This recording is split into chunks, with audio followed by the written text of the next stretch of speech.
Happy Monday, everybody. Hope y'all had a good weekend. I certainly did. It was a little busy, but it was good.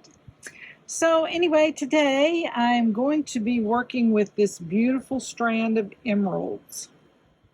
They're graduated in size, and I just love that. I'm going to go through the strand and pick out the best stones for that. And then I'm thinking about adding these itty bitty tiny, I think they're 11.0 black seed beads in between some of them. And then I'm contemplating these beautiful crystals here. They're in the right color palette to enhance the emerald color. So I'm going to play with that and see what I like out of it, and then I'll get back with you when I make a decision. But you know me, as we go along, things change. So anyway, I'm going to get started. I'll get back with you in a little bit. Well, I've run into a slight dilemma, but I found a solution. Anytime you purchase, beads, gemstones that are strung on thread like this, generally the holes are going to be really, really, really tiny. So you'll have to use a fine beading wire if you're going to use beading wire. Otherwise, whatever thread you're choosing. But I'm choosing to use beading wire simply because of the wear and tear from stones. Anyway, I'm using a really fine beading wire, but I still had issue. One hole on one side of the piece of stone was larger than the hole going out on the other side of the piece of stone. Hope that makes sense. But anyway, I had to use a bead reamer, one of these little guys right here. I've got all different sizes, and they come in different sizes for different holes. But anyway, I used my little bead reamer, and I was able to get a hole drilled through there very, very, very carefully. And I was able to get my beading wire strung. So I'll try to put something in the links for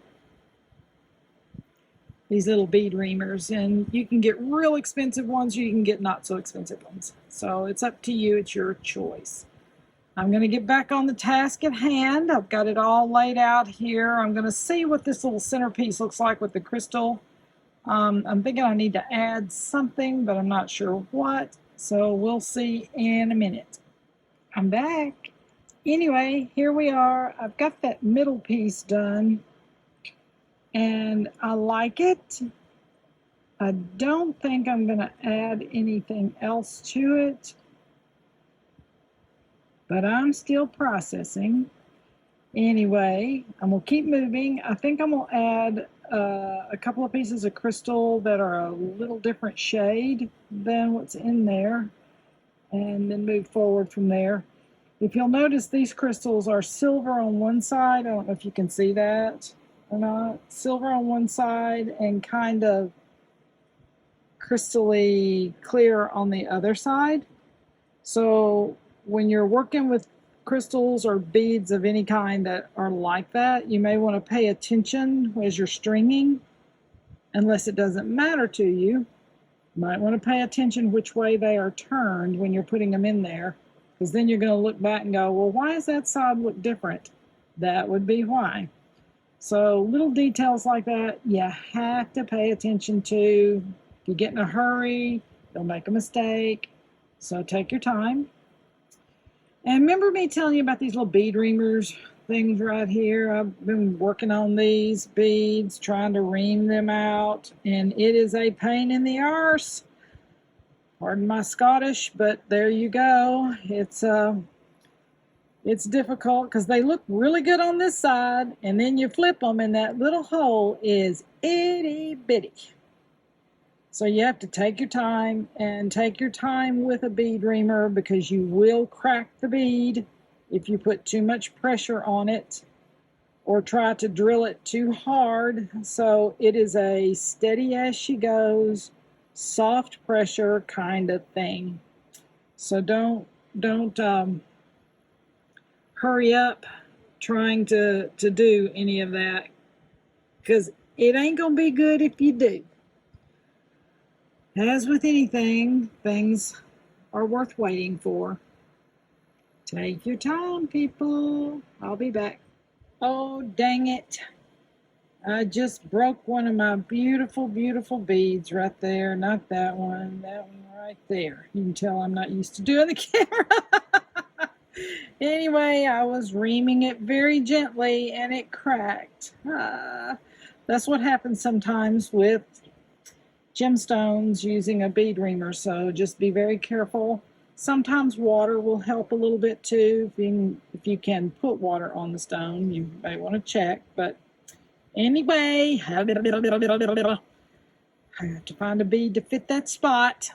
I'll be back.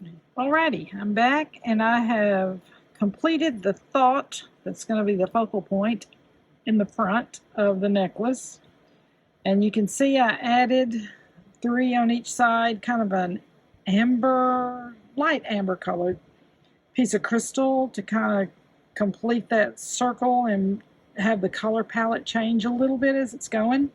So what I did, if you can see it, I'm starting another thought with this necklace, and you can see I got a little tiny itty bitty bead cap right there. I mean, it's a tiny little guy.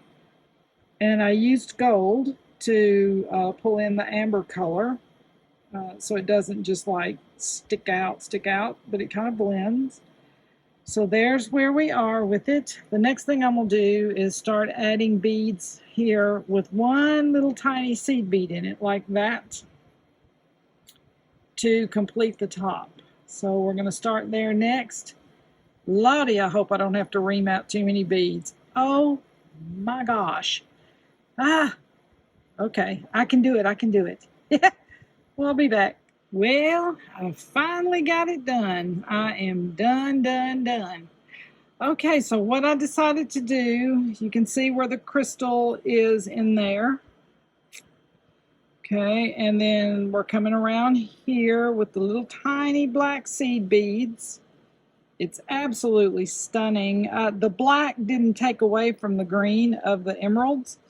Now, these aren't real extreme high-end emeralds. Obviously, you can tell by looking at those that they're not, but they are still absolutely stunning in color. Oh my goodness. Sometimes I like the more natural looking stone anyway over the higher polished sometimes, and this is one of those that just happens to be beautiful. Okay, so I decided, since I had this kind of slightly amber colored crystal going in here, I decided to add a copper clasp with this green. Oh my goodness, I love it. It's very simple and clean. It's a hook and eye. I use a lot of hook and eye clasps that are like that, because it's amazing how many people say, I can't hook this.